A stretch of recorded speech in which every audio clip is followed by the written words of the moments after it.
Hello everyone, Ruhi Chenet here. How closely can we look at an object and how much detail can we see?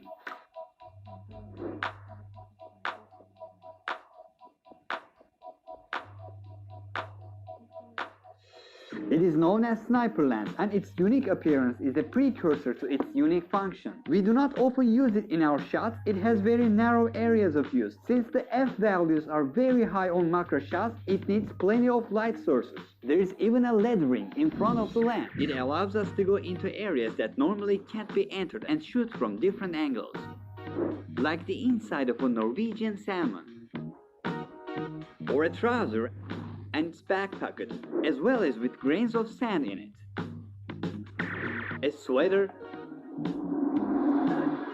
playing cards, or a vacuum cleaner that hasn't been cleaned in a while. Today we will not only use this lens, we have another ultra macro lens that allows us to take a closer look, and beyond that a microscope camera that magnifies objects 1000 times. Let the show begin. This paper here looks yellow to me, but it doesn't actually appear yellow to you. The screen you are watching this video can only show red, blue and green lights. It never shows yellow light. There is no way to produce the yellow color spectrum on the screens. While I see a real yellow light in this room, you see a fake one. Since the wavelength of yellow light falls somewhere between red and green, all your computer or cell phone has to do is to send a little red, a little green light to the screen. If you approach your screen as close as 180 of 1 meter, the yellow light actually looks like this. If you look at the screen by squinting enough, or if I increase the blur a little bit, I can trick your retina again and you'll see yellow. Since our eyes cannot catch enough details, we see small red and green pixels as yellow. You probably didn't know that banknotes contain some iron in it. This is for safety reasons. Now we have a mixer and we will try to separate the iron from the inside.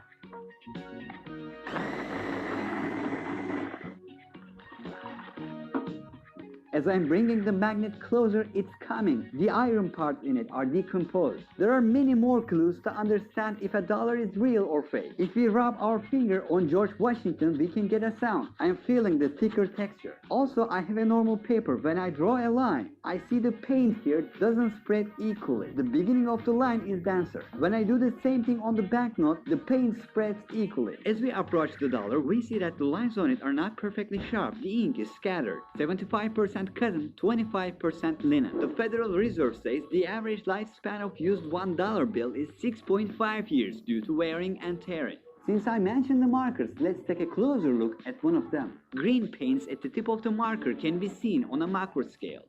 Pens actually have a ball at the front, and when a pen touches the paper, the ball inside it rubs against the ink and paint the paper as it moves. Everyday items are very different than thought on a macro scale. And bread. Its cratered structure looks like this up close. But what if it gets moldy? Sometimes the green parts of a moldy bread are plucked and the clean looking parts are eaten. But even though they are partially green, every part of these breads is moldy. There is no such thing as a clean part. Mold is a fungus and quickly spreads to every part of the bread. You can think of the long, branching filamentous fungal structure called hyphae, which is not visible to the human eye as the webs of the mold. Although we can see covering the entire bread back with spores of mold fungus is only a few hours process. This is a rosy flavored tea bag and the dissolution of it in the boiling water.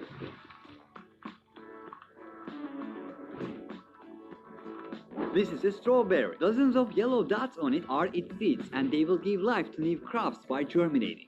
A freshly weaved spider webs. And this is a Black letifera with sharp claws stuck to sticky webs, popularly known as black beetle. It starts moving when we get it out of the web, but since it likes darker places, it hates studio lights. And this is a ladybird. Most people probably don't know what their hidden wings under their shiny shells look like.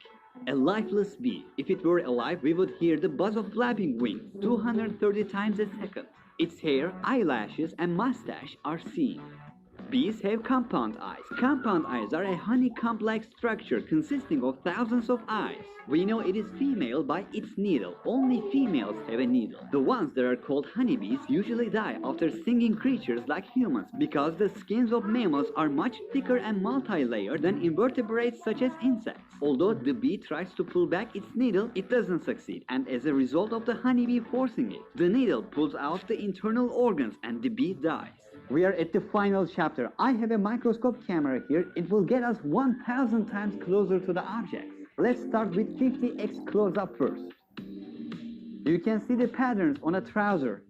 I will get even closer from 50x to 1000x now. You can see the patterns separately in an enormous size. Trousers actually look like this. A sweater at 50x. Now I'll get 20 times closer. It is 1000x now. Sweater looks like a hairball. And this is a t-shirt, mostly made of cotton. Let's look at my palms at 50x. You can see every detail. Let's get 20 times closer.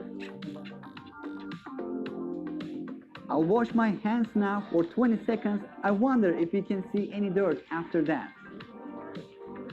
Here's my palm after washing it. Same dirt is still there. Unbelievable.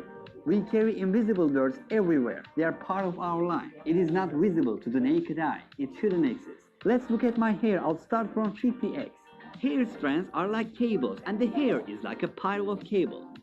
Let's go for the beard. Interesting. It is just like the hair. Not even a week old. Let's take a look at a 3-day-old beard. We can see the edges are sharp. It might have looked softer if it was older.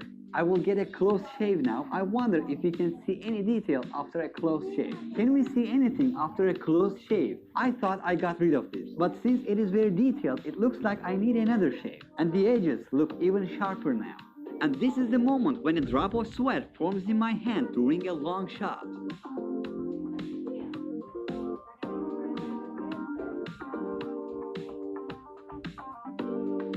Needle syringes are most people's fear. This is the moment a syringe enters my body.